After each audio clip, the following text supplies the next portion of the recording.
الحمد لله نحمده ونستعينه ونستغفره ونؤمن به ونتوكل عليه ونعوذ بالله من شرور انفسنا ومن سيئات اعمالنا من يهده الله فلا مضل له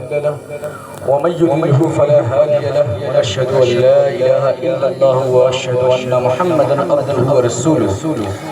اما بعد فاعوذ بالله من الشيطان الرجيم بسم الله الرحمن الرحيم يا أيها الذين آمنوا استعينوا بالصبر والصلاة صدق الله العلي العظيم وبلغنا رسوله النبي الأمين الكريم ونحن على ذلك لمن الشاهدين والشاكرين والحمد لله رب العالمين باد توحید کے متوالو اولیاء امت کی جانثارو غوث و خواجہ کے چاہنے والو حنفی رنگ میں رکھنے والو رضوی کہنے اور کہلوانے پر فخر محسوس کرنے والو وحیدی گنبد کا تاج رکھنے والو میرے دوستو عزیز بچوں اسٹیج پر بیٹھے باوقار شخصیات آئیے سب سے پہلے ہم اور آپ اپنے آقا حضور تاجدار مدینہ گنبد خضرا میں آرام فرمانے والے مصطفیٰ آقائے نامدار مکی سردار مدینہ تاجدار سید ابرار احمد مختار خاتم النبیین رحمت للعالمین مدثر و مزمل و طاہا و یاسین بے کسوں کے کس بے بسوں کے بس بے چاروں کے چارے بے سہاروں کے سہارے سنہری جالیوں میں آرام فرمانے والے اپنی نوری چادر میں چھپانے والے روزے محشر میں شفاعت کرانے والے جنت الفردوس میں لے جانے والے مکہ والے لمکہ والے عرب والے عجم والے جناب عابد مجتبیٰ محمد مصطفیٰ صلی اللہ تعالیٰ علیہ وآلہ وسلم کی بارگاہ بے کس پناہ میں جھوم کر عقیدت و محبت کے ساتھ درود شریف کا نذرانہ بآواز بلند پیش کرے پڑھے اللہم صلی اللہ سجدنا و نبینا و کریمنا حبیبنا مولانا محمد معادن الجود والکرم والہ بارک وسلم صلی اللہ علیہ وسلم یا رسول اللہ صلی اللہ تعالیٰ علیہ وسلم کلیم بھائی آپ پیسے آگے آ جائیے آپ کو دیکھنا ضروری ہے ایک مرتبہ اور نبی اور علیہ نبی پر درود شریف پڑھ لے اللہم صلی اللہ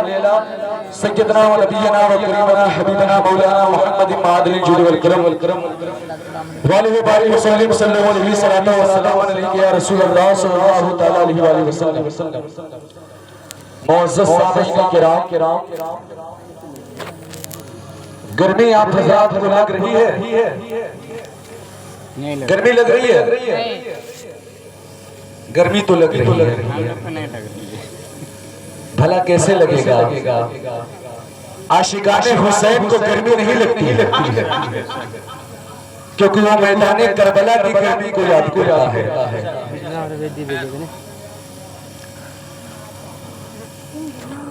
تھوڑی دیر پہلے ایک جگہ پر خطاب کر رہا تھا اور خطاب کرتے کرتے بالکل پسینے پسینہ ہو گیا مگر اپنی بات کو میں جاری رکھا یہ سب امام حسین سے محبت ہے حضرات محترم مجھ کو جناب محمد عادل صاحب نے فون کیا اور دعوت دی جب امام حسین کا مہینہ آتا ہے تو ان کو بھی میں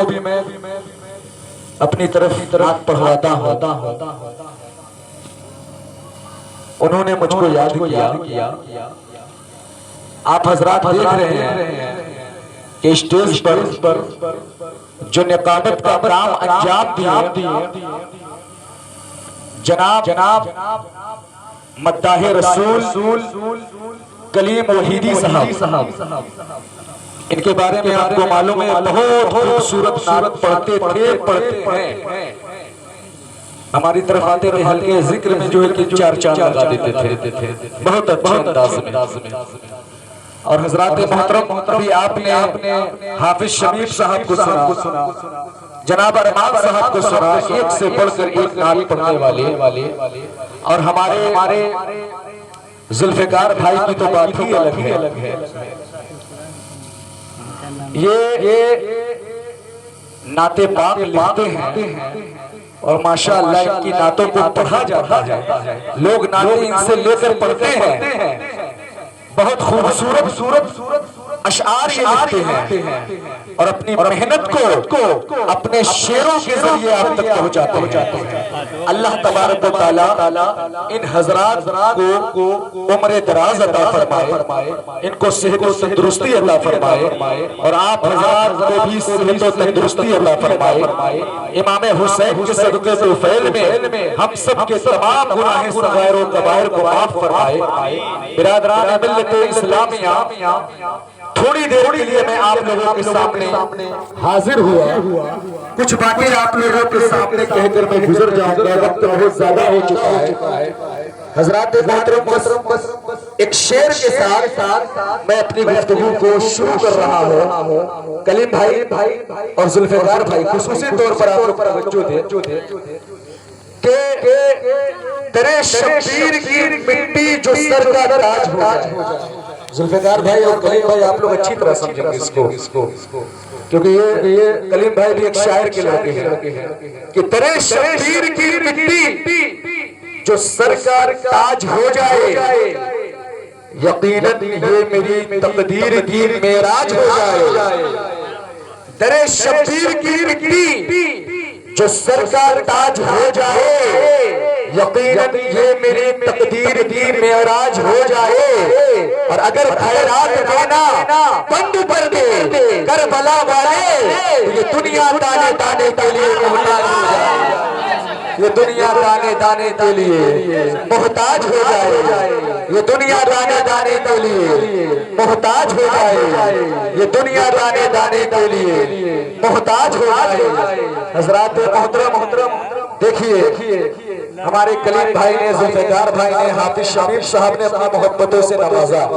کیونکہ وہ شعر کو سمجھ رہے ہیں۔ آپ حضرات بھی تھوڑی سمجھنے کی کوشش کیجیے اور باتوں کو سنیے، اس کو اپنے ذہن میں اتاریے۔ اور امام حسین نے کتنا صبر کیا، کتنا امتحان کیا، کربلا کے میدان میں کتنی ہمت کے ساتھ لڑتے رہے۔ ان سب چیزوں کو اپنے ذہن میں رکھے تاکہ کبھی دشمنان دین آپ پر کوئی اٹیک کرے تو امام حسین کو یاد کرے، کربلا کی باتوں کو یاد کرے، خاندان امام حسین کے جو ہے کہ لخت جگروں کو یاد کرے۔ آپ ڈر کر بھاگے نہیں، بلکہ سینہ چوڑا کر کے ان دشمنان دین کا مقابلہ کرے۔ برادران ملت اسلامیہ، پہلے آپ غور کیجئے، یہ محفل کیوں سجائی گئی ہے؟ یہ محفل حضرت امام حسین کی یاد میں سجائی گئی ہے۔ کون حسین؟ وہ حسین جن کو حضور نے جنتی نوجوانوں کا سردار کہا۔ کون حسین؟ وہ حسین جن کو میرے آقا صرف چوما نہیں کرتے تھے بلکہ سوبھا کرتے تھے۔ کون حسین؟ وہی حسین جو حضور کے پیٹھ پر آئے تو حضور نے سجدے کو طویل کر دیا۔ کون حسین؟ وہ حسین کہ جب امام حسین رو رہے تھے تو میرے حضور نے فرمایا، اے فاطمہ میرے حسین کو چپ کراؤ، میرے حسین کو مت رونے دینا، کیونکہ جب حسین روتا ہے تو اس کے نانا کو تکلیف ہوتی ہے، اس کے نانا کو تکلیف ہوتی ہے۔ ارے کون حسین؟ وہی حسین کہ جب حضور کشتی لڑوا رہے تھے تو امام حسن کو حضور پیغرا بتا رہے تھے، اور جب فاطمہ نے پوچھا حضور صرف امام حسن ہی کو کیوں بتا رہے ہیں تو حضور نے فرمایا کہ حسین کو حضرت جبرائیل بتا رہے ہیں، حضور نے فرمایا حسین کو سید الملائک بتا رہے ہیں، حضور نے فرمایا حسین کو طاہرہ بتا رہے ہیں، حضور نے فرمایا حسین کو روح الامین بتا رہے ہیں۔ برادران ملت اسلامیہ، کون حسین؟ وہی حسین جب حضرت عمر فاروق اعظم نے دیکھا حسین امام حسین حضور کے پشت پر سوار ہے اور حضور سواری بنے ہوئے ہیں تو عمر فاروق نے کہا کہ کتنی اچھی سواری ہے میرے حضور کو فرمایا سوار تو دیکھو اتنا اچھا سوار ہے برادران ملت اسلامیہ کون حسین وہی حسین جس نے کربلا کے میدان میں جو ہے صبر کیا صبر کا دامن نہیں چھوڑا برادران ملت اسلامیہ کون حسین وہی حسین جن کو بچپن میں حضور صلی اللہ علیہ وسلم اپنے کاندھے پر بٹھایا کرتے تھے کون حسین وہی حسین جن کے چہرے مبارک میں حضور نے اپنے انگشت مبارک کو ڈال دیا کون حسین وہی حسین جن سے میرے حضور بے پناہ محبت فرمایا کرتے تھے حضرات محترم آپ ذرا غور کیجئے ذوالفقار بھائی نے ایک شعر پڑھا شعر کا مطلب میں آپ کو بتاتا ہوں میں نے شعر کا تو یاد نہیں ہے مگر مطلب یہی تھا حضور صلی اللہ علیہ وسلم حسین کو سور کیوں رہے تھے چومتے تو تھے مگر سورتے بھی تھے حضرات گرامی ہم لوگوں کا لڑکا ہوتا ہے آپ بتائیں کیا آپ گھر پر جا کر اپنے لڑکے کو چومتے ہیں یا سورتے ہیں تو آپ حضرات کہیں گے یقیناً ہم لوگ اپنے بیٹے کو گلے سے لگاتے ہیں تو اس کو چومتے ہیں سونگھتے نہیں ہیں اور سونگھتے بھی ہیں تو کچھ اس انداز کا ہوتا ہے کہ کہیں اس کے جسم سے کوئی بدبو تو نہیں آ رہی ہے یہ نظریہ ہوتا ہے حضرات گرامی تو ہم لوگ اپنے گھر میں اپنے بیٹے کو چومتے تو ضرور ہے مگر سونگھتے نہیں ہے اگر حضور اپنے نواسے کو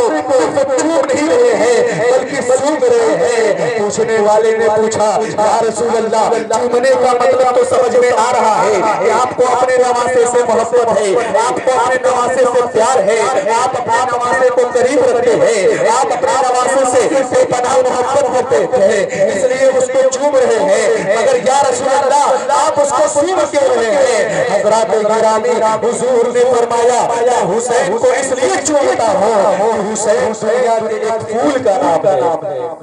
سمجھ میں آئی بات حسین نے حضور نے کیا فرمایا کہ حسین دنیا کے ایک پھول کا نام ہے اور حضرات گرامی تھوڑی سی توجہ آپ حضرات دوڑائیں حسین جنتی نوجوانوں کے سردار ہیں کہ نہیں اور میرے حضور کی حدیث ہے کیا حدیث ہے میرے آقا نے فرمایا جنتیوں کے جسم سے خوشبو آتی ہے جنتیوں کے جسم سے خوشبو آتی ہے حضرات گرامی جنتیوں کا لفظ حضور نے نقرہ بولا تھا معرفہ نہیں بولا تھا نقرہ کا مطلب یہ ہے کہ عام جنتیوں کے جسم سے جنت کی خوشبو آ رہی ہے تو حضرات فرمائے جب عام جنتیوں کے جسم سے جنت کی خوشبو آئے گی جنت کا جو سردار ہوگا جو جنتی نوجوانوں کا سردار ہوگا بتائیے کیا ان کے جسم سے خوشبو نہیں آئے گی میرے حضور صرف حسین کو چوم رہے تھے بلکہ سونگ بھی رہے تھے برادران ملت اسلامیہ آپ ذرا غور کیجئے امام حسین کی کتنی بڑی شان ہے امام حسین کا کتنا بڑا مقام ہے برادران ملت اسلامیہ یہ وہی حسین ہے یہ وہی حسین ہے حضرت یہ وہی حسین ہے جن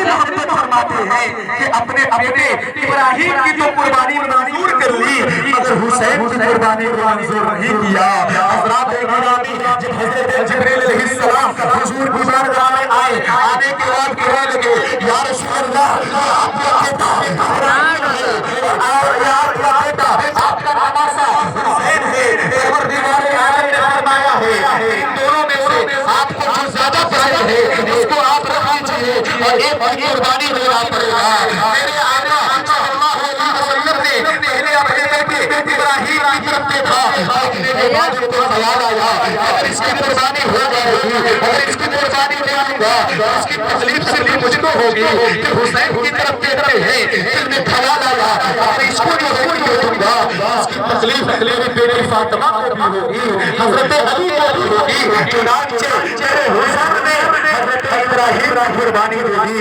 حضرت ابراہیم کو قربان کر دیا۔ برادران ملت اسلامیہ غور کیجئے، ایک باپ کو اپنے بیٹے سے کتنی محبت ہوتی ہے، ایک باپ کو اپنے بیٹے سے کتنی محبت ہوتی ہے۔ حضور کے بیٹے بھی تو ابراہیم تھے، مگر حضور نے بیٹے سے نہیں بلکہ اپنے نواسے سے زیادہ محبت کی ہے۔ چنانچہ ایک مرتبہ ایسا ہوتا ہے، میرے آقا صلی اللہ علیہ وسلم بیٹھے ہوئے ہیں، حضرت امام حسین کے بچپن کا زمانہ ہے، حضرت امام حسین دوڑے آتے ہیں اور میرے آقا کے پاس سے گزر جاتے ہیں، میرے حضور حسین کو آواز دیتے ہیں اور کہتے ہیں حسین ادھر آؤ، مگر امام حسین اس آواز کو بھی سنتے ہیں اور آگے بڑھ جاتے ہیں۔ جب بڑھ جاتے ہیں تو میرے آقا کی آنکھوں سے آنسو جاری ہو جاتے ہیں۔ ذرا توجہ سنیے، اگر امام حسین سے محبت ہے تو تھوڑی دیر اور بیدار ہونا کا ثبوت دیجئے اور مچل کے کہیے یا حسین، مچل کے کہیے یا حسین۔ میرے آقا صلی اللہ علیہ وسلم کے پاس سے حضرت امام حسین دوڑے آگے بڑھتے ہیں، میرے آقا آنکھوں سے آنسو جاری ہو جاتے ہیں۔ امام حسین جب پلٹ کر آتے ہیں دیکھتے ہیں نانا جان کی آنکھوں سے آنسو نکل رہے ہیں، میرے حسین نے اپنے ننھے ہاتھوں سے حضور کے آنسو کو پوچھتے ہیں، پوچھنے کے بعد پوچھتے ہیں اے نانا جان آپ کیوں رو رہے ہیں، آپ کی آنکھوں میں یہ آنسو کیوں؟ میرے حضور نے کہا اے مجھ سے حسین میں تم سے اتنی محبت کرتا تھا، میں تم سے اتنی محبت کرتا ہوں کہ تم کو جو ہے کہ بچانے کے لیے، تم کو محفوظ رکھنے کے لیے میں نے اپنے بیٹے ابراہیم کو قربان کر دیا، اور آج تم نے جب میری بات نہیں سنی تو مجھ کو بڑا افسوس ہوا۔ اب اتنا سننا تھا، سنیے امام حسین کے بیٹے کا زمانہ ہے، حضور کی آنکھوں میں پہنچتے ہیں، پہنچنے کے بعد کہتے ہیں اے نانا جان آپ نے میرے لیے اپنے بیٹے ابراہیم کو قربان کیا، وقت آنے دیجیے آپ کا یہ نواسا آپ کے پیر کو بچانے کے لیے خود کو قربان کر دے گا، خود کو قربان کر دے گا۔ تکبیر، رسالت، شہدائے کربلا، زندہ باد، امام حسین، زندہ باد، امام حسن، زندہ باد۔ حضرات محترم امام حسین نے کہا نانا جان وقت آنے دیجئے آپ کا یہ نواسا آپ کے دین کو بچانے کے لیے خود کو قربان کر دے گا۔ بچپن میں امام حسین نے وعدہ کیا اور آخری موت کو نبھایا۔ شاعر کہتا ہے جس نے ہنس کربلا میں ادا کر دیا، اپنے نانا کا وعدہ وفا کر دیا، گھر کا گھر سپرد خدا کر دیا،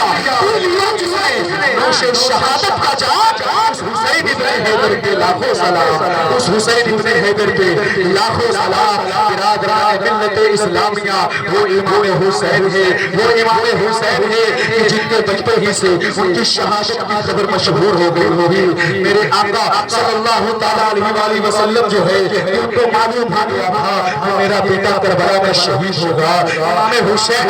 کربلا میں شہید ہو گئے، اسی لیے میرے آقا کو حسین کا رونا برداشت نہیں ہوتا تھا۔ حضرات محترم سوال میں آپ سے پوچھتا ہوں، اگر خدا نہ کرے کسی کے گھر پہ کسی کے بیٹے کو کینسر ہو جائے، کسی کے بیٹے کو کینسر ہو جائے، وہ باپ کینسر کے بارے میں جانے گا تو وہ چاہے گا کہ جب تک میرا بیٹا زندہ رہے تب تک اس کو کوئی تکلیف نہ پہنچے، کیونکہ یہ جو کینسر ہے اس کو یہ جو ہے کہ چلا جائے گا، اس لیے وہ باپ اپنے بیٹے کو دنیا میں کوئی تکلیف دینا نہیں چاہتا ہے، جتنے وقت تک وہ دنیا میں رہتا ہے اس کا باپ اس کو خوش رکھتا ہے۔ حضرات گرامی بالکل اسی طرح امام حسین کی شہادت کی خبر حضور کو ہو گئی تھی اور حضور کو معلوم تھا کہ میرا بیٹا ایک دن شہید ہو جائے گا، اسی لیے جب حسین کو کوئی تکلیف ہوتی تھی تو میرے حضور بےتاب ہو جایا کرتے تھے، بے چین ہو جایا کرتے تھے۔ حضرات گرامی امام حسین کی شان، امام حسین کا مقام اتنا بلند و بالا ہے، اگر تاریخ کی روشنی اور آپ دیکھیں گے تو آپ کو معلوم چلے گا امام حسین نے اتنا جو ہے کہ کارنامہ کربلا کے میدان میں انجام دیا اور صبر کا دامن انہوں نے نہیں چھوڑا حضرت امام حسین نے صبر کا دامن نہیں چھوڑا اس لیے کہ حسین کو معلوم تھا صبر کرنے والوں کے ساتھ اللہ ہوتا ہے ان اللہ مع الصابرین بے شک صبر کرنے والوں کے ساتھ اللہ ہے حضرات محترم اسی لیے امام حسین کربلا کے میدان میں صبر کرتے رہے علی اکبر شہید ہوئے امام حسین نے صبر کیا عباس علمبردار شہید ہوئے امام حسین نے صبر کیا علی اصغر شہید ہوئے امام حسین نے صبر کیا علی اصغر یہود ہوئے امام حسین نے صبر کیا حضرت امام قاسم شاہ شہید ہوئے امام حسین نے صبر کیا مسلم بن عقیل شہید ہوئے امام حسین نے صبر کیا حضرات گرامی امام حسین نے کربلا کے میدان میں صبر کا دامن نہیں چھوڑا امام حسین جب قاسم حضرت قاسم امام حسین سے اجازت لے کر کربلا کے میدان میں جاتے ہیں تو حضور سے کہتے ہیں یا رسول اللہ آپ امام حسین سے کہتے ہیں حسین آپ مجھ کو اجازت دیجئے چچا جان آپ مجھ کو اجازت دیجئے میں کربلا کے میدان میں جاؤں گا اور یزیدیوں کو ہراؤں گا میرے آقا نے کہا تم میرے بڑے بھائی حضرت امام حسن کے بیٹے ہو میں تم کو کیسے اجازت دے سکتا ہوں حضرات گرامی یہ حضرت قاسم ہے جن کا رشتہ حضرت امام حسین کے چھوٹی بیٹی حضرت سکینہ سے ہو گیا تھا اگر حضرت قاسم اجازت جاتے ہیں لینے کے بعد کربلا کے میدان میں جاتے ہیں اور لڑتے ہیں یزیدیوں کو تاجر مولی کی طرح چھاڑتے ہیں مگر آخر میں نوش شہادت پا لیتے ہیں شہید ہو جاتے ہیں جب شہید ہو جاتے ہیں حضرت علی اکبر آتے ہیں کون علی اکبر وہی علی اکبر پر ان کے چہرے کو دیکھ کر مصطفیٰ کی یاد آ جاتی تھی وہ چمکتا ہوا چہرہ امام حسین کا شہزادہ حضرت علی اکبر امام حسین کے پاس آتے ہیں کہتے ہیں ابا حضور مجھ کو اجازت دیجئے میں کربلا میں جاؤں اور یزیدیوں کو جو ہے کہ باتوں امام حسین نے کہا اے میرے بیٹے مجھ کو میرے نانا جان کی یاد آتی ہے تم کربلا میں مت جاؤ گے میں تم کو اجازت نہیں دے سکتا اپنی ماں سے اجازت لے لو حضرت علی اکبر جاتے ہیں خیمے میں حضرت شہر بانو ہے اجازت لیتے ہیں اجازت لینے کے بعد اب جو ہے گھوڑے پہ سوار ہوتے ہیں جب گھوڑے پہ سوار ہوتے ہیں تو میرے حسین ان کو زیر باندھتے ہیں اور ان کو جو ہے جو روانہ کرتے ہیں حضرت علی اکبر کربلا کے میدان میں جاتے ہیں گھوڑے دوڑاتے ہوئے جیسے ہی گھوڑے دوڑاتے ہوئے کربلا کے میدان میں حضرت علی اکبر جاتے ہیں یہاں خیمے میں ان کی والدہ ماجدہ ہاتھ اٹھا کر اللہ کی بارگاہ میں دعا کرتے ہیں اے پروردگار عالم میرا بیٹا علی اکبر کربلا کے میدان میں آیا ہے اے پروردگار عالم میرے بیٹے کو زندہ سلامت واپس بھیج دینا کیونکہ جتنے بھی جانسار آج تک کربلا میں گئے واپس زندہ نہیں آئے مگر اے پروردگار عالم میرے علی اکبر کو واپس بھیج دینا یہاں پر انہوں نے دعا کی حضرت علی اکبر کربلا کے میدان میں جاتے ہیں سارے یزیدی علی اکبر کے چہرے کو دیکھ کر حیران ہے اتنا چمکتا ہوا چہرہ اتنا چمکتا ہوا چہرہ اور وہ چمکتا ہوا چہرہ کیوں نہ ہو حضور کا عکس ان کے اندر دکھائی دے رہا تھا برادران ملت اسلامیہ حضرت علی اکبر کربلا کے میدان میں جاتے ہیں اور تلوار سے سارے یزیدیوں کو تاجر مولی کی طرح چھانٹنے لگتے ہیں حضرات گرامی کافی دیر تک حضرت علی اکبر تلوار سے یزیدیوں کو تاجر مولی کی طرح چھانٹتے ہیں مگر وہ طرح تھا اور یزیدی 22,000 کی تعداد میں ذرا غور کیجئے ایک طرح کتنے لوگوں کو مارے گا لڑتا رہا وہ حسین پہ لاڈلا لڑتا رہا علی اکبر لڑتے رہے اور لڑتے جب پیاس کی شدت غالب ہو گئی یزیدیوں کو تلوار سے ہٹاتے ہوئے کاٹتے ہوئے واپس کی طرف آتے ہیں یعنی کربلا میں یہ علی اکبر ایسے تھے جو کربلا میں جا کر واپس پلٹ کر زندہ سلامت خیمے کی طرف آئے جب واپس آئے آواز دینے لگے ابا حضور حضرت امام حسین آگے بڑھتے ہیں بڑھنے کے بعد کہتے ہیں بیٹا کیا ہوا حضرت علی اکبر نے کہا ابا حضور میں سارے یزیدیوں کو مار رہا تھا کافی دیر میں لڑا مگر پیاس کی شدت غالب آ گئی 2-3 دنوں سے پانی نہیں پیا ہوں کچھ پانی مل جاتا حضرات گرامی حضرت امام حسین سوچ رہے ہیں اپنے بیٹے کو کہاں سے پانی دوں؟ اس کا مطلب یہ نہیں امام حسین کربلا کے میدان میں پانی کے لیے ترسے تھے۔ حضرات گرامی وہ دیکھ رہے ہیں خیمے میں پانی نہیں ہے، جیسے ہی علی اکبر کی والدہ واجدہ حضرت شہربانو کو یہ آواز سنائی تھی، خیمے میں ایک مشکیزہ رکھا تھا جو کہ سوکھا ہوا تھا۔ روایت میں لکھا ہے کہ حضرت جو ہے کہ شہربانو اس خالی مشکیزے کو کئی مرتبہ ٹھوکتی ہے، ایک بوند پانی نکل جائے مگر اس مشکیزے سے پانی نہیں نکلتا ہے۔ روایت یہ بتاتی ہے جس طرح حضرت اسماعیل علیہ السلام کے لیے حضرت ہاجرہ پانی کی تلاش میں صفا مروہ کا 7 چکر لگائی اور اس بعد حضرت اسماعیل کی ایڑی لگنے کی وجہ سے سب جاری ہو گیا۔ حضرات گرامی بالکل اسی طرح حضرت شہربانو اپنے بیٹے علی اکبر کے لیے اس خالی مشکیزے کو 7 مرتبہ اور اس سے زیادہ بھی دھوپی رہی تاکہ کچھ پانی نکل جائے، اگر پانی نہیں نکلا حضرت علی اکبر امام حسین سے کہتے ہیں ابا حضور پیاس کی بڑی شدت ہے۔ امام حسین نے کہا بیٹا پانی تو نہیں ہے، مگر اتنا کہہ کر امام حسین نے اپنی انگلی کو حضرت علی اکبر کے دہن میں ڈال دیا، ان کے منہ میں دے دیا اور کہا بیٹے سنو، جب مجھ کو پیاس لگتی تھی تمہارے میرے نانا جان اپنی انگلی کو میرے منہ میں ڈال دیا کرتے تھے، اس لیے میں تمہارے منہ میں ڈال رہا ہوں، جاؤ یزیدیوں کا خاتمہ کرو۔ حضرت علی اکبر جو ہے دوبارہ گھوڑے کو دوڑاتے ہیں اور دوڑانے کے بعد یزیدیوں سے لڑتے رہتے ہیں، لڑتے آخر میں وہ بھی جام شہادت نوش فرما لیتے ہیں۔ اب جو ہے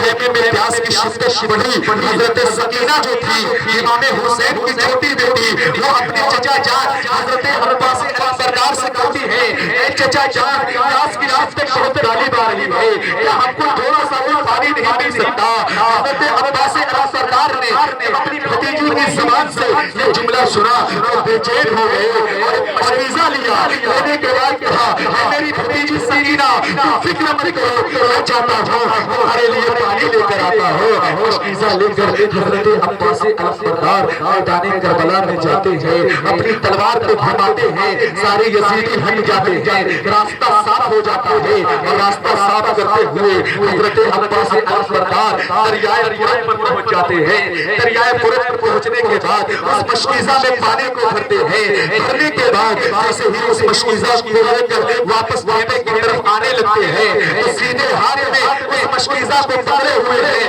اس پانی کے مشکیزہ کو پکڑے ہوئے ہیں، تبھی یزیدی کا ایک تیر لگتی ہے، تلوار لگتی ہے اور وہ سیدھا ہاتھ کٹ کر زمین پر گر جاتا ہے۔ حضرت عباس علمبردار پانی پیتے نہیں ہے بلکہ پانی مشکیزہ میں بھر کر خیمے کی طرف لے کر آنے لگتے ہیں، تلوار چلتی ہے اور ان کا ہاتھ کٹ کے گر جاتا ہے، مگر عباس علمبردار کی ہمت نہیں چھوٹتی ہے، ہمت ہار مانتی ہے۔ حضرت عباس علمبردار نیچے اترتے ہیں، اپنے ہاتھ کو نہیں اٹھاتے ہیں بلکہ اپنے اس مشکیزے کو اٹھاتے ہیں، بائیں ہاتھ سے مشکیزہ اٹھاتے ہیں، اٹھانے کے بعد گھوڑے پر سوار ہوتے ہیں اور جیسے ہی آگے بڑھنے لگتے ہیں ایک تلوار پھر چلتی ہے، ایک تلوار پھر چلتی ہے، ان کا بایاں ہاتھ بھی کٹ کر زمین پر گر جاتا ہے۔ عباس علمبردار ابھی بھی ہمت نہیں ہارتے ہیں بلکہ اس مشکیزہ کو اپنی دانتوں سے اٹھاتے ہیں، منہ سے پکڑتے ہیں اور پھر آگے بڑھنے لگتے ہیں۔ تبھی ایک تیر آ کر حضرت عباس علمبردار کی آنکھ میں لگتی ہے، آنکھ کی پتلیاں پھوٹ کر باہر آ جاتی ہے۔ حضرت عباس علمبردار زمین پر آتے ہیں، ان یزیدیوں نے اس پانی کے مشکیزے کو بھی توڑ دیا۔ جب پانی کا مشکیزہ ٹوٹ گیا حضرت عباس علمبردار کہتے ہیں اے جو ظالموں تم نے یہ کیا کر دیا، اب میں سکینہ کو کیا جواب دوں گا، اب میں سکینہ کو کیا جواب دوں گا۔ حضرات محترم ہاتھ دونوں کٹ چکے ہیں، آنکھ پھوٹ کر باہر آ رہی ہے، مگر عباس علمبردار کو اپنی فکر نہیں ہے، اس سکینہ سے جو وعدہ ہوا تھا اس کی فکر ہے۔ چنانچہ حضرت عباس علمبردار آگ پر گر جاتے ہیں، ابھی سانس باقی ہوتی ہے، آواز دیتے ہیں، خیمے سے امام حسین دوڑے بیچ میں آتے ہیں کربلا کے اور حضرت عباس علمبردار کے سر کو گود میں رکھتے ہیں۔ جب گود میں رکھتے ہیں تو عباس علمبردار کہتے ہیں اے میرے بڑے بھائی جان، اے میرے بڑے بھائی جان، اے حسین میری 2 خواہشیں ہیں، میری 2 خواہشیں ہیں۔ امام حسین نے کہا کہو کیا خواہش ہے؟ حضرت عباس علمبردار نے کہا حسین میرے جو ہے کہ آنکھوں میں جو خون لگا ہوا ہے وہ خون آپ پوچھ دیجئے تاکہ آخری وقت آپ جی بھر کے دیدار کر لو، تاکہ آخری وقت آپ جی بھر کے دیدار کر لو۔ حضرت عباس علمبردار نے کہا اے حسین میری دوسری خواہش یہ ہے کہ جب میری روح نکل جائے آپ کو خیمے کی طرف مت لے کر جائیے گا، خیمے میں حضرت سکینہ ہے اور میں نے ان سے وعدہ کیا ہے اے سکینہ جب واپس لوٹوں گا تمہارے لیے پانی لے کر آؤں گا، آپ میں کھالی جاؤں گا تو سکینہ کو نہ ہو سکتا ہے خراب لگے اور یہ کہے ہو سکتا ہے کہ کہہ دے کہ وعدہ کر کے گئے وعدہ نہیں نبھائے، اے حسین میری لاش کو یہیں پر چھوڑ دینا۔ چنانچہ اتنا کہتے ہوئے ان کی روح قبض عنصری سے پرواز کر گئی۔ حضرات محترم جیسے ہی عباس علمبردار اس عالم فنا سے عالم بقا کی طرف کوچ کیے، امام حسین نے کہا اے عباس آپ کا انتقال ہوا، آج میری ریڑھ کی ہڈی ٹوٹ گئی۔ کیا کہا حسین نے اے عباس تمہارے انتقال پر میرے ریڑھ کی ہڈی ٹوٹ گئی۔ معزز سامعین کرام غور کیجئے عباس علمبردار سے کتنی محبت کرتے تھے۔ اب جب عباس علمبردار کا بھی انتقال ہو جاتا ہے، شہید ہو جاتے ہیں، تو اب اس کے بعد خیمے کی عورتیں کہتی ہیں، بس مختصر طور سے بات پہ ختم کرنے والا ہوں۔ خیمے کی عورتیں کہتی ہیں کہ اے حسین 6 ماہ کا علی اصغر اور امام زین العابدین 6 ماہ کے علی اصغر کو لے کر جائیے اور فرص سے پانی پلا دیجیے۔ یزیدیوں سے کہیے کہ تمہاری دشمنی مجھ سے ہے، 6 ماہ کے بچہ نے تمہارا کیا بگاڑا ہے۔ امام حسین اپنے لخت جگر علی اصغر کو 6 مہینے کے علی اصغر کو اپنے جبے میں چھپا کر آگے بڑھتے ہیں، دریائے فرات کے قریب آنے لگتے ہیں، بیچ میں آ کر خطبہ دیتے ہیں اور کہتے ہیں اے یزیدیوں یہ مجھ سے دشمنی ہے، 6 ماہ کے علی اصغر جو ہے کہ کوئی دشمنی تمہاری نہیں ہے، کم سے کم اس کو پانی پینے دو۔ یزیدیوں نے جو ہے یزیدیوں نے توجہ نہیں دیا۔ امام حسین اسی طرح سے دریائے فرات کے قریب پہنچتے ہیں، پانی چلو میں اٹھاتے ہیں، جیسے ہی اپنے بیٹے علی اصغر کے حلقے میں ڈالنا چاہ رہے تھے فوراً تیر آتی ہے اور علی اصغر کے حلق کو چیر حضرت علی اصغر کے حلق کو چیر دیتی ہے۔ امام حسین کے ہاتھوں میں جو چلو کا پانی تھا وہ علی اصغر کے خون کے چھیٹے سے وہ پانی خون میں بدل گیا۔ آپ ذرا دل پہ ہاتھ بتائیے، ہمارا بیٹا ہو تھوڑی سی چوٹ لگ جاتی ہے تو ہمارے اوپر کیا گزرتا ہے، ہمارے اوپر کیا گزرتا ہے۔ کربلا کے میدان میں علی اصغر 3 دن سے بھوکے پیاسے ہیں، باپ کی گود میں حلق کے خون کا چھیٹا باپ کے چہرے پر، بتاؤ تو صحیح ان کے اوپر کیا گزرا ہوگا۔ مگر امام حسین نے صبر کیا اور کہا اے پروردگار عالم اگر تیری رضا اسی میں ہے تو ایک علی اصغر اگر 1000 علی اصغر ہو تو تیری راہ میں میں ایک کر کے قربان کرتا چلا جاؤں۔ اب علی اصغر کی روح پرواز کر گئی، امام حسین گود میں لے کر خیمے کی طرف آگے بڑھے۔ خیمے کی عورتیں سوچنے لگتا ہے علی اصغر کو پانی مل گیا ہے، اس لیے کہ روتے گیا تھا خاموش آ رہا ہے، مگر ان عورتوں کو یہ نہیں معلوم تھا کہ علی اصغر کی روح نکل چکی ہے، وہ بچہ وہ علی اصغر اس دنیا سے جا چکا ہے۔ جب قریب آتے ہیں امام حسین خیمے کے، عورتیں کہتی ہیں اے حسین کیا علی اصغر کو پانی مل گیا؟ میرا بیٹا تو خاموش نظر آ رہا ہے۔ امام حسین نے کہا اے عورتوں اب تمہارا یہ بیٹا میرا لہد جگر بروز قیامت نانا کے ہاتھوں سے جامع کوثر پیے گا۔ حضرات محترم یہ کربلا کا دردناک منظر ہے، یہ کربلا کا دردناک منظر ہے۔ اب جب علی اصغر شہید ہو گئے، اب امام حسین کربلا کے میدان میں آئے، بس بات ختم۔ امام حسین کربلا کے میدان میں آئے، جب آنے لگے تو اس سے پہلے حضرت فضہ کو بلاتے ہیں، امام حسین اس کو بلاتے ہیں حضرت فضہ کو۔ یہ حضرت فضہ کون تھی؟ جو امام حسین کے گھر کی خادمہ تھی، حضرت فاطمہ کی خدمت کرتی تھی۔ امام حسین نے حضرت فضہ کو بلایا، بلانے کے بعد کہا اے فضہ خیمے میں ایک صندوق رکھا ہوا ہے، اس صندوق میں ایک جبہ ہے، اس صندوق میں ایک تلوار ہے، جو جبہ ہے وہ میرے والد محترم حضرت علی کا ہے اور میرے نانا جان نے دیا تھا، اور وہ جو تلوار ہے وہ ذوالفقار حیدری ہے، میرے والد محترم کی تلوار ہے،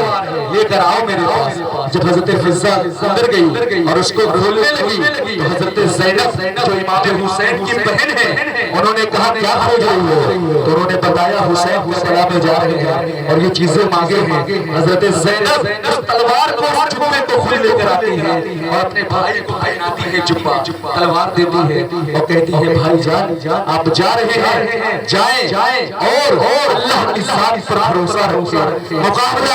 کریں۔ حضرت امام حسین کے بارے میں آیا، حضرت امام حسین جس گھوڑے پر بیٹھے تھے وہ بہت پہلے ہی سے اس گھوڑے پر بیٹھا کرتے تھے، اس گھوڑے کا نام شاید زنجنانہ تھا، ہاں زلجنہ تھا۔ تو وہ گھوڑا، اس گھوڑے کا جو معاملہ تھا تو جانتے ہیں آپ اس گھوڑے کا معاملہ یہ ہوا کہ جب امام حسین کربلا میں شہید ہو گئے تو وہ گھوڑا کبھی پانی نہیں پیا۔ امام حسین سے اس گھوڑے کو اتنی محبت ہوئی کہ پانی نہیں پیا۔ اب امام حسین اس گھوڑے پر بیٹھ کر کربلا کے میدان میں جانے کے بعد ذوالفقار حیدری ساتھ میں ہے، کربلا کے میدان میں پہنچ کر یزیدیوں کو خطبہ دیتے ہیں اور کہتے ہیں اے یزیدیوں سنو، کیا تم کو پتہ نہیں میں کون ہوں؟ اور میں نواسِ رسول ہوں، اور میں فاطمہ کا نور نظر ہوں، اور میں علی کے دل کا قرار ہوں، اور میرے بڑے بھائی حسن ہے، اور میں جنتی نوجوانوں کا سردار ہوں۔ اے یزیدیوں کیا تم مجھ کو نہیں جانتے؟ تیری وجہ سے میرے نانا نے سجدے کو قبول کر دیا۔ کیا تم مجھ کو نہیں جانتے کہ جب میں روتا تھا میرے نانا کو تکلیف ہوا کرتی تھی؟ کیا تم نہیں جانتے کہ میرے نانا جو ہے مجھ کو کاندھے پر بیٹھایا کرتے ہیں؟ تم مجھ کو جانتے ہو جو ہوتی جانتے ہو تو ابھی بھی وقت ہے، سمجھ جاؤ۔ اگر حضرات محترم وہ یزیدی امام حسین کے خون کے پیاسے تھے، انہوں نے ساری باتوں کو نظر انداز کر دیا اور حملہ کرنے کے لیے آگے بڑھے۔ امام حسین نے جب دیکھ لیا کہ ان کا رکنے والے نہیں ہے تو امام حسین نے ذوالفقار حیدری کو پہرانا شروع کیا۔ جب ذوالفقار حیدری کو پہرانا شروع کیا تو جانتے ہیں کربلا کے میدان میں ساری یزیدی گاجر مولیوں کی طرح کٹنے لگے۔ ارے امام حسین کی ہمت کا کیا عالم ہوگا جب حر بن یزید امام حسین کی طرف سے لڑے تو 120 یزیدیوں کو کاٹ ڈالا۔ جب امام حسین کے غلام کا یہ عالم ہے تو امام حسین کی شان کیا ہوگی؟ جب امام حسین کے غلام کے عام تلوار کی یہ شان ہے تو امام حسین کے ذوالفقار حیدری کی کیا شان ہوگی؟ حضرت امام حسین ذوالفقار حیدری کو چلاتے ہیں، سارے یزیدیوں کو گاجر بھائی کی طرح کاٹنے لگتے ہیں۔ کچھ ہی دیر میں آدھا سے زیادہ یزیدی کر کے چٹ جاتے ہیں۔ اب سارے لوگوں کو فکر ہونے لگی کہ اب کیا ہوگا؟ یہ تو حسین ہم لوگوں کو ختم کر دے گا۔ اور حضرات گرامی اللہ کو اور قدرت کو کچھ اور ہی منظور تھا۔ امام حسین لڑتے رہے، تلوار چلاتے رہے اور آخرکار اپنی تلوار کو روک دی، لڑائی کو روک دی۔ جانتے ہو کسی سر کی وجہ سے وہی عبادت جمعہ کا وقت آ گیا، جمعہ کا دن تھا، جمعہ کا وقت آ گیا۔ امام حسین نے اعلان کیا اے یزیدیوں آج ساری جہاں پر میرے نانا کا خطبہ پڑھا جا رہا ہوگا، کم سے کم کچھ وقت کے لیے اس جنگ کو روک دو تاکہ میں عبادت کر لوں، تاکہ میں 2 رکعت نماز پڑھوں۔ حضرات محترم تاریخ کی کتابوں میں لکھا ہوا ہے یزیدی کچھ وقت کے لیے تھوڑی دیر ٹھہرے، حضرت امام حسین نیت باندھے، پہلی رکعت نماز بالکل صحیح سلامت پڑھ لیا، سکون کے ساتھ پڑھ لیا، مگر جب دوسری رکعت پڑھے رکوع کیا، قیام کیا اور قیام کے بعد جیسے ہی سجدے میں گئے عمر بن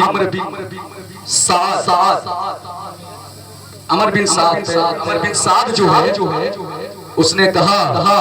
کہ اے ظالموں اگر حسین نے سجدے سے سر کو ہٹا لیا، شمر کا معاملہ ہے، حسین نے سجدے سے سر کو ہٹا لیا تو سارے لوگوں کو لاکھ ڈالے گا، اس سے بہتر ہے کہ حالت سجدہ کو ختم کر دو۔ اور ایک بات میں آپ کو بتا دوں عمر بن سعد کون تھا؟ عمر بن سعد کون تھا معلوم ہے آپ کو؟ صحابی رسول کا بیٹا تھا، حضرت سعد بن ابی وقاص کا بیٹا تھا، عشرہ مبشرہ میں جن کا نام آتا تھا ان کا بیٹا تھا۔ ارے کون صحابی؟ حضرت سعد بن ابی وقاص کون تھے آپ کو معلوم ہے؟ حضرت سعد بن ابی وقاص وہ ہیں جن کے بارے میں حضور فرمایا اے سعد بن ابی وقاص تم پر میری ماں باپ قربان ہو جائیں۔ یہ پہلے صحابی ایسے تھے جن کے بارے میں حضور نے فرمایا اے سعد تیر چلاؤ تم پر میرے ماں باپ قربان۔ سارے صحابہ یہ کہتے تھے حضور آپ پر میرے ماں باپ قربان، مگر وہ صحابی ایسے تھے جن کی سے حضور نے کہا اے سعد تم پر میرے ماں باپ قربان، اور ان کا بیٹا یزیدی کا ساتھ۔ جب یہ بات یزیدیوں نے سنا تو ان میں سے ایک آیا اپنے گھٹنے کو حالت سجدے میں ہی امام حسین کی پیٹھ پر رکھ دیا۔ غور کیجئے، محسوس کیجئے گھٹنے کو حالت آپ سجدہ کریں، اگر کوئی آئے ہلکا سے ٹچ کر دے ہلا دے آپ غصے میں سوچیں کہ اس کو کتنا مارنا۔ وہ نواز رسول ہیں، سجدے میں ہیں، اپنے گھٹنے کو لے جا کر رکھ دیا۔ ایک آیا اپنے کان کو اس طرح سے یعنی اتنی بے ادبی کی طرح حالت سجدہ میں پھر جو شمر تھا اس نے تلوار چلا کر امام حسین کے سر کو گردن سے الگ کر دیا۔ انا للہ و انا الیہ راجعون۔ برادران ملت اسلامیہ آپ نے غور کیا امام حسین کی روح کب نکلی؟ سجدے میں، نماز میں نکلی۔ اب غور کیجئے امام حسین نے شروعات میں صبر کیا۔ اب دیکھئے امام حسین نے شروعات میں صبر کیا۔ علی اکبر شہید ہوئے، امام حسین نے صبر کیا۔ عباس علمبردار شہید ہوئے، امام حسین نے صبر کیا۔ علی اصغر شہید ہوئے، امام حسین نے صبر کیا۔ امام قاسم شہید ہوئے، امام حسین نے صبر کیا۔ حضرت مسعود بن عقیل شہید ہوئے، امام حسین نے صبر کیا۔ جانثار شہید ہوئے، امام حسین نے صبر کیا۔ صبر کرتے رہے، شروع میں صبر کرتے رہے، کرتے آخر میں ان کی جب کی روح نکلی، شہید ہوئے تو عبادت میں، نماز میں، یعنی شروع میں صبر کیا، خاتمہ عبادت میں ہوا۔ اور میں نے آیت جو پڑھی ہے یا ایھا الذین آمنوا استعینوا بالصبر والصلاۃ، اس آیت میں بھی صبر کا ذکر کیا گیا، اور اس آیت کا اختتام نماز پر ہوا۔ بالکل اسی طرح امام حسین نے پہلے صبر کیا اور ان کا اختتام نماز پر ہوا۔ حضرات محترم بس اسی آیت کے لیے اتنی ساری باتیں میں نے آپ لوگوں کے سامنے کیا، اور امام حسین نے کربلا کے میدان سے یہ پیغام دے دیا اے میرے نانا کے امتیوں، جب اس طرح کا ماحول آئے تمہارے سامنے، وقت آئے، ہم لوگوں کو یاد کر دینا، اس وقت بھاگنا نہیں بلکہ اپنی جان کی بازی لگا کر لڑنا۔ اس دلوں کی طرح پیچھے مت ہٹ جاتا، ورنہ بہت موقع تھا وہ ہٹ جا۔ برادران ملت اسلامیہ کربلا کے میدان سے ہم لوگوں کو یہ پیغام ملا کہ ہم لوگ عبادت بھی کریں، صبر بھی کریں، اور حضرات محترم امام حسین اگر چاہتے تو دریائے فرات پلٹ کر امام حسین کو پا جاتا۔ لوگ کہتے ہیں، بس بات لوگ کہتے ہیں جو غدار امام حسین کتابوں کو آپ پڑھیں گے تو اس میں یہ لکھا ہے، ایسے جملے یہ بولتے ہیں کہ امام حسین کربلا کے میدان میں پانی کے لیے ترس گئے، تڑپ گئے، استغفر اللہ۔ امام حسین کربلا کے میدان میں پانی کے لیے نہیں ترسے تھے، بلکہ حقیقت یہ ہے دریائے خود نبی حسین کو ترس گیا تھا، دریائے خود نبی حسین کو ترس گیا تھا۔ برادران ملت اسلامیہ ہم لوگ حسینی ہیں اور حسینی والی بولی ہونی چاہیے، تو ہم لوگ مل کر بولیں گے جس نے حسن کربلا میں ادا کر دیا اپنے نانا کا وعدہ، وفا کر دیا، ان کا گھر سے سپرد خدا کر دیا، جس نے نوش شہادت جا اس حسین بن حیدر پہ لاکھوں سلام۔ السلام علیکم ورحمۃ اللہ وبرکاتہ۔ استغفر اللہ رب العالمین و اتوب الیہ۔ السلام۔